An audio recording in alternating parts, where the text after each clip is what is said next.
Oke, setelah kita paham mindsetnya, kita paham prinsipnya, lalu apa yang perlu kita lakukan untuk memfasilitasi proses belajar bagi pelajar zaman now? Nah, yang perlu kita lakukan sebenarnya adalah kita memperkaya kemampuan kita dalam memfasilitasi proses belajar. Saat ini kita belajar, mungkin kita sudah sangat kenal dengan istilah teaching. Teaching itu mengajar, ya. Padahal banyak sekali kegiatan belajar lainnya yang itu bisa kita lakukan. Kita mengenal beberapa istilah.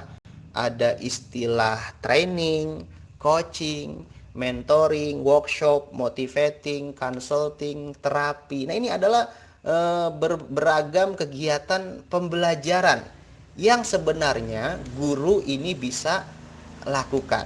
Nah, yuk sama-sama kita cek, kira-kira saya bisa nggak melakukan semuanya ini ya. Nah, kalaupun saat ini belum bisa, tidak apa-apa. Yang penting kita kembali ke prinsip, ya, kita terus belajar, ya. Karena apa? Karena sebagai fasilitator pembelajaran, membantu proses belajar, kita tidak bisa memberikan apa yang kita tidak miliki. Nah, jadi kalau kita tidak memiliki kemampuannya, bagaimana kita bisa memberikan kepada anak-anak murid kita? Tapi saya yakin kalau kita bedah lagi, sebenarnya ada banyak yang sudah Bapak Ibu lakukan, tapi mungkin belum kita sadari. Untuk itu yuk sama-sama kita lihat nih perbedaannya di antara kegiatan-kegiatan pembelajaran ini. Yang pertama adalah teaching. Teaching itu outputnya adalah sharing knowledge, ya, menyampaikan pengetahuan, berbagi pengetahuan. Mereka dari yang tidak tahu menjadi tahu, gitu. Lalu kalau training apa? Kalau training adalah skill intervention, ya. Bagaimana kita melatih sebuah keterampilan, sebuah keahlian. Artinya outputnya adalah kita mengajak anak, memfasilitasi siswa kita dari yang awalnya tidak mampu menjadi mampu. Yang awalnya tidak bisa melakukan sebuah skill hingga bisa melakukan sebuah skill, gitu. Yang ketiga adalah coaching. Nah, coaching ini adalah sebuah keterampilan yang cukup unik, ya, di mana coaching ini digunakan untuk meningkatkan performa siswa-siswi kita, performa orang lain. Dengan cara apa? Itu dengan cara memprovokasi. Apa yang diprovokasi? Yang diprovokasi adalah pemikirannya. Dengan cara apa? Dengan cara kita mendengar aktif apa yang mereka sampaikan dan juga mengajukan pertanyaan yang memberdayakan. Loh, ada ya pertanyaan yang memberdayakan. Contohnya seperti apa?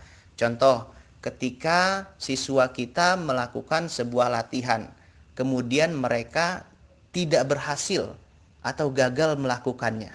Nah, pertanyaan biasa adalah kita akan bertanya, kenapa kamu gagal? Kenapa kamu tidak bisa? Nah, pertanyaan-pertanyaan seperti ini akan memunculkan jawaban alasan-alasan yang bisa saja dibuat oleh siswa-siswi kita. Oh, karena ini Pak, karena itu Pak, dan cenderung menyalahkan bukan hanya dari dirinya, bisa jadi menyalahkan faktor-faktor di luar dirinya. Nah, berbeda dengan pertanyaan coaching, pertanyaan yang memberdayakan. Ketika ada siswa atau anak didik kita yang melakukan kegagalan, pertanyaannya dirubah. Bukan kenapa kamu gagal, tapi kita memberikan ia informasi dan juga memberdayakannya dengan informasi ini. Oke, sekarang ini hasil yang kamu dapatkan. Lalu apa yang akan kamu lakukan berbeda agar ke depan hasilnya lebih baik? Nah, beda pertanyaannya. Apa yang akan kamu lakukan berbeda agar hasilnya lebih baik? Nah, ini akan memprovokasi pikiran siswi kita untuk mencari cara bagaimana ia agar bisa mendapatkan hasil yang baik pada kesempatan selanjutnya. Itu. Kemudian yang keempat ada istilah mentoring. Mentoring ini adalah sharing experience and feedback, yaitu berbagi pengalaman dan juga menyampaikan umpan balik. Nah, kita sebagai orang yang lahir lebih dulu tentunya punya keunggulan pengalaman lebih banyak daripada mereka. Bisa kita sampaikan pengalaman kita terhadap suatu hal, pengalaman hidup atau pengalaman dalam mempelajari sesuatu gitu. Kita yang sudah bisa terlebih dahulu mengajarkan mereka yang belum bisa kita ajari dengan pengalaman kita itu, dan juga menyampaikan umpan balik mana yang sudah baik, mana yang perlu ditingkatkan itu. Kemudian yang kelima adalah workshop.